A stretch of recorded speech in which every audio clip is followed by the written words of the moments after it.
제가 최근에 한 조리사 선생님이랑 대화를 했는데요. 아드님이 저보다 2살이 많으시더라고요. 근데 조리사 선생님이 이런 말씀을 하시더라고요. 내 아들은 그래도 결혼을 꼭 하고 싶어 한다. 참 다행이다. 그러니까 조리사님이 아드님의 결혼 결정에 대해서 다행이다라고 느끼셨다고 해요. 여러분 지금 이런 시대거든요. 옛날에는 결혼이 인생의 과정에 있어서 한 번은 반드시 거쳐야 되는 그런 과정이었다고 인식이 됐거든요. 하지만 지금은 아니라는 의미겠죠. 아마 제 구독자의 절대 다수가 학부모님들일 거고요. 유치원 어린이집 교사, 가끔 특별활동 강사도 계시더라고요. 압도적으로 학부모님들이 가장 많으니까 제가 일단 이 얘기를 먼저 드릴 수는 있을 것 같습니다. 여러분은 이미 훌륭한 선택을 하신 거예요. 물론 아이가 조금 힘들게 할 수도 있고 가끔은 부부관계에서 맞지 않는 부분 때문에 스트레스를 받으실 수도 있어요. 현장에서도 제가 많이 봐왔으니까 느낄 수 있습니다.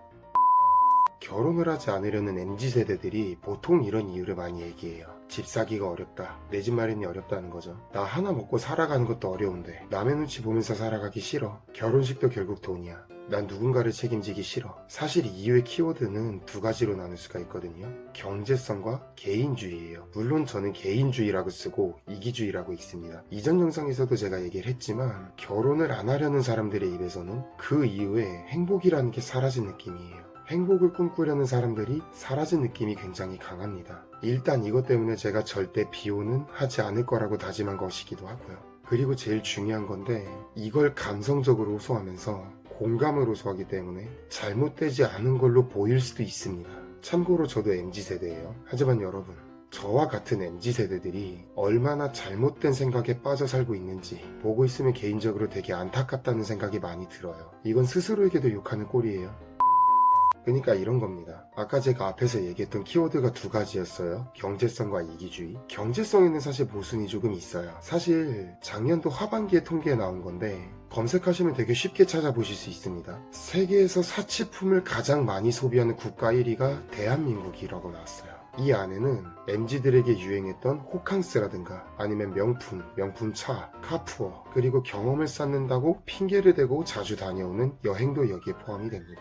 그러니까 사치품을 가장 많이 소비해놓고 돈을 모으기 어렵다고 하는 구조예요. 모순인 거예요. 정작 열심히 경험하고 성장해야 되는 사회생활 안에서는 그냥 내 할 것만 딱 하고 그리고 가야지라는 주의가 너무 강해지다 보니까 개인주의가 발생되고 그리고 거기서 이기주의가 발생되는 겁니다. 남을 도와야 된다는 마인드가 사라진 지 꽤 오래됐다는 거예요. 이건 아마 여러분들도 잘 아실 겁니다. 그러면서 경력은 쌓았으니까 월급은 올려달라고 하거든요. 경력직이든 신입에 가깝든 1인분만 하는 사람이면 사실 기업의 입장에서는 어차피 1인분만 하는 사람이라면 차라리 경력직에 정리하고 1, 2년 차를 뽑거든요. 경영자 입장에선 이게 맞는 선택입니다. 그리고 그게 마음대로 되지 않으니까 사회 탓을 하게 되고요. 이게 지금의 MZ세대거든요. 이게 지금 멋지고 솔직하다고 포장되어 있는 MZ들의 대부분 실체입니다. 1인분에서 조금만 더 노력해보고 조금 더 공동체를 생각해보고 함께 나아가려는 노력만 조금만 해주면 되는 건데 그러면 결혼 준비에도 한 걸음 가까이 갈 수 있다라는 거거든요. 근데 이마저도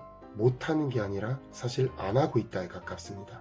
사회 탓만 하면서 감성적으로 드러내고는 있지만 본인의 부주의로 인한 결과가 훨씬 더 많아요. 정말 그래요. 그래서 저도 MZ세대라고는 하지만 사실 MZ라는 단어를 싫어하는 경향이 좀 강한 사람입니다.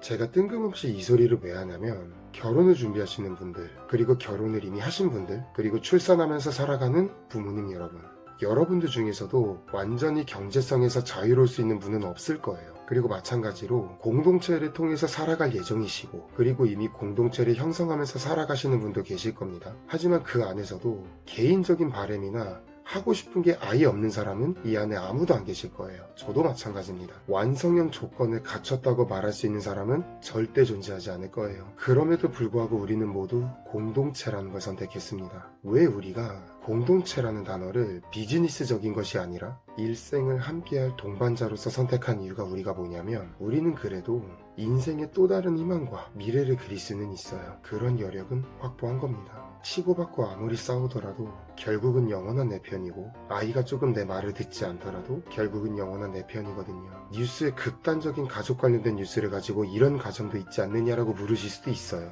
근데 그건 아셨으면 좋겠어요. 뉴스는 그런 자극적인 소재를 담아야 사람들이 본다라는 걸 너무 잘 아는 집단입니다.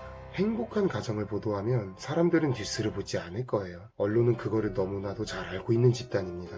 거의 절대 다수는 행복하게 가정을 꾸려서 살고 있다는 사실 여러분들은 아셨으면 좋겠어요. 이미 결혼을 하신 분들은 이게 무슨 일인지 잘 아실 겁니다. 그러기에 결혼을 준비하시는 분들, 그리고 결혼하면서 살아가고 계신 분들, 정말 훌륭한 선택을 한 것이라고 저는 확신하고 있습니다. 혼자 살아간다는 사람들과 다르게 우리는 그래도 또 다른 미래를 꿈꿀 수는 있고 계획할 수 있으니까요.